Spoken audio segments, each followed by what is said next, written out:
Alright everyone, welcome back to my next video in the series of ascendants through the signs in astrology. And today I'm going to be doing the Sagittarius ascendant and what happens when you have your ascendant sign in Sagittarius. So, what happens when you have your ascendant sign in Sagittarius? Uh, well, what is the ascendant? First off, the ascendant is the sign of the zodiac at the degree that was rising on the eastern horizon when you were born. So, if you were being born and the sign of Sagittarius was coming up on the eastern horizon at, let's say, 20 degrees, you would be a 20-degree Sagittarius ascendant in your horoscope. And the ascendant is important because from the ascendant you can calculate where all the other signs and constellations are in the sky, and these signs and constellations correspond to areas of your life and how these areas of your life are likely to manifest themselves over time. So, the first house being Sagittarius, the first house always corresponds to the sign of Aries, which represents your ambitions, your goals, and your purpose for being here. The sign of Sagittarius represents teachers, preachers, academics, and people who preach the cultural narrative of your society, your cultural knowledge system, whatever that happens to be, whether it's science, religion, physics, chemistry, alchemy, astrology, it doesn't matter. They are preachers of a particular value system, one particular value system, which is why Sagittarius is depicted by an arrow or by an archer. Sagittarius is also depicted by a centaur, and this is the actually the notion of the expression straight from the horse's mouth. So these people, that can tell you something about these people. These people are very honest, they're very truth seeking, and they tend to be interested in one religion or belief at a time, as opposed to their opposite Gemini, which is attracted to all ideas but doesn't necessarily land on favoring any particular one. So that is these people's purpose in their life. Their purpose in their life is to find a teacher who can teach them, and they can research a particular discipline and get handed down this academic discipline, and then they in turn become teachers themselves or preachers themselves of this discipline that they choose. And that is the nature of the Sagittarius ascendant. Now, the rest of the houses. There's second house, which again always corresponds to Taurus, which represents material pleasures and comforts, is Capricorn. So these people, because they are so focused on their intellectual and educational pursuits, they have a hard time getting money in the early part of their life, and they can feel like the odds are stacked against them when it comes to money. They can go into debt because Capricorn is related to debt. You see this with like people who are really deep in student loans, and but they're going to try to become professors so that they can pay those loans off, and that usually happens after the age of 30. And these people's luck really picks up around the time of their third Jupiter return. Jupiter's on a 12-year cycle, so around the age of 36, these people, their luck goes way through the roof. Because that's typically the time they finish learning and start teaching, and then they can start getting paid for the things that they've learned. These people's third house is Aquarius, so their conversation is all about scientific thinking and is all about how they can get more bang for their buck, how they can get more productivity out of their time, because Capricorn is time and effort and patience and the hours in a day. Aquarius is how to use those hours better and the information that helps you make a better routine. So that's what these people like to communicate about, discussing good ideas versus bad ideas, and they judge all the ideas that they talk about on basis of how productive these ideas are. So, fourth house. These people's fourth house is Pisces, and this is an interesting place for the fourth house because the fourth house is what makes you happy and comfortable, and a mix of material and emotional comfort. And when you put Pisces here, these people get their emotional satisfaction from their ability to imagine things and to theorize things. So these people don't actually need any material comforts to be happy. They are happy if they are using their imagination, and they're sort of assisting the, like, adding theories to the discipline that they're involved in, the sort of preaching tradition or teaching tradition that they're involved in. If they feel creative and that they're learning every day, they are happy. It doesn't matter if they're living in a cardboard box or a mansion, they're going to be happy just by having their imagination active, which is actually a good thing. But it can lead them to sort of reject materialism, especially when paired with the Capricorn second house. They get money delays in the first third of their life, so that's just something to watch out for. These people's fifth house is Aries, which is their creativity and their personal aesthetic. And Aries is related to their goals and is related to their action and their ability to fight for what they want and start projects. So they typically dress pretty athletically, and they typically dress in simple, sort of loose-fitting clothing, and like stuff that helps them move around. They prefer to be mobile with their aesthetic, and they prefer sort of function over fashion, typically speaking. Although it depends where Mars is, because if Mars is in a more creative sign like Gemini, Leo, or Pisces, they're going to dress very beautifully and creatively and put a lot of interest into that. So these people's sixth house, which represents their enemies and the routine, is Taurus, and that means that basically these people's their routine is centered around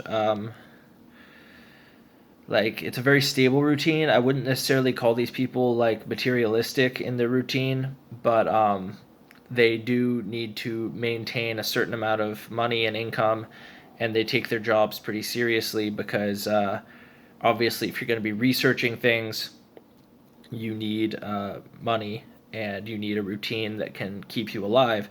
So that's kind of where these people, what these people work for, their daily day-to-day routine. Even though they're focused on their teaching and their preaching, that's the primary thing that they're interested in.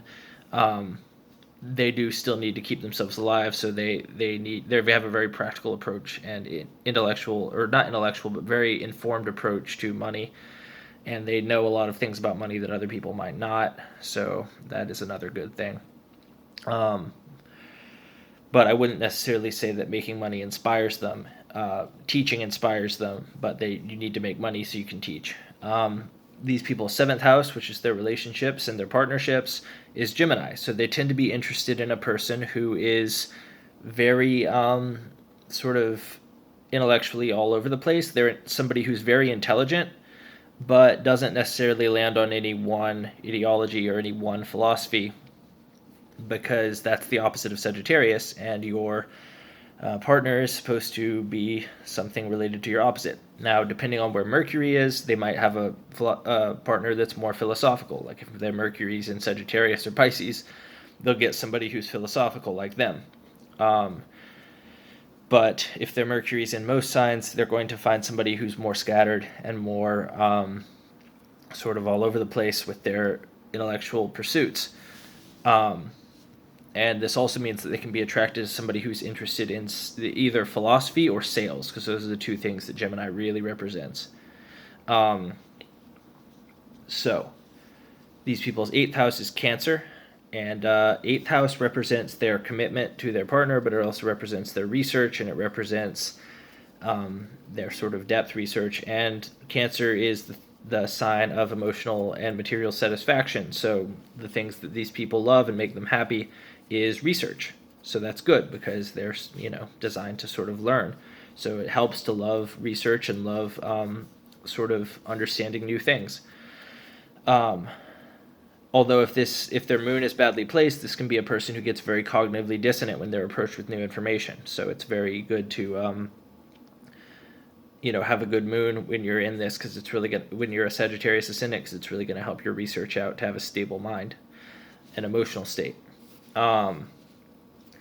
So these people's ninth house is in Leo. So Leo is the way that we are the center of attention. It is the way that we express our higher self our physical higher self as opposed to our mental higher self, which is Sagittarius.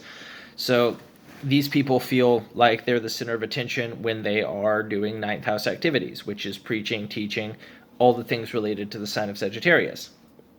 So this is actually a very good place for them because they can sort of be the center of attention when they're teaching their ideas, and that makes them feel good.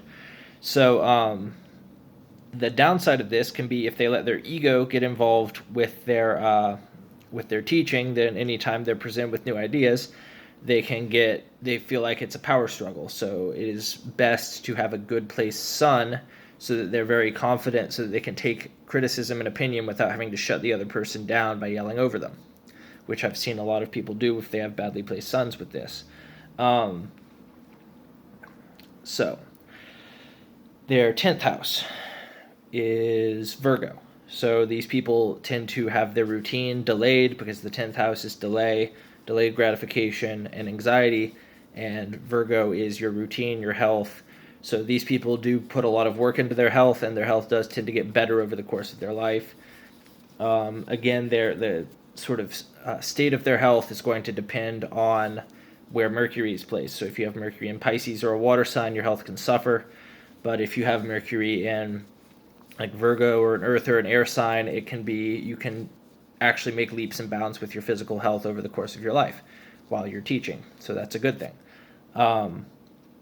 So these people's 11th house is in Libra. So 11th house is sort of scientific gains and how you use your time better. It's the things related to the sign of Aquarius. And since these people's 11th house is in the sign of Libra, these people view their relationships as they need to sort of be inspired to gain through their relationships and be inspired to use their time better through their relationships, and the other person needs to sort of help them with that and sort of boost them up, and they need their partner typically to believe in what they're preaching and then help them sort of use their time better and help them with the process of spreading this information. And, if the partner doesn't believe in what they're teaching, then it's going to be hard to keep the relationship balanced because their belief is critical to these people's self-esteem. So their partner needs to believe what they believe. And these people's 12th house is Scorpio. So since these people's 12th house is Scorpio, 12th house is your dreams, your fantasy life, your imagination, and where you get new ideas from. So firstly, since Scorpio is a sign of sexuality, these people have sort of vivid sexual fantasies a lot, but also overall the thing that inspires their action is sort of in the unconscious is the desire to know everything, because first and foremost, Scorpio is a sign of research. So people always say Scorpio is the most sexual sign, blah, blah, blah. And while it is, actually no, Gemini is the most sexual sign, but Scorpio definitely second. Leo might be third. Anyway, it's foremost a sign of research and devotion and commitment. So these people tend to be inspired by the idea of knowing everything, and they feel like the more they dig into their particular discipline, the closer they get to the source of all information, and which is Scorpio, because Scorpio represents all the things you don't know. So that is their sort of method for learning new things, or their motivation for learning new things is so that they can eventually learn everything through the lens of this one particular discipline. So that is my video on the Sagittarius Ascendant. The next one I'm going to make is a Capricorn Ascendant. So check that out when I post it.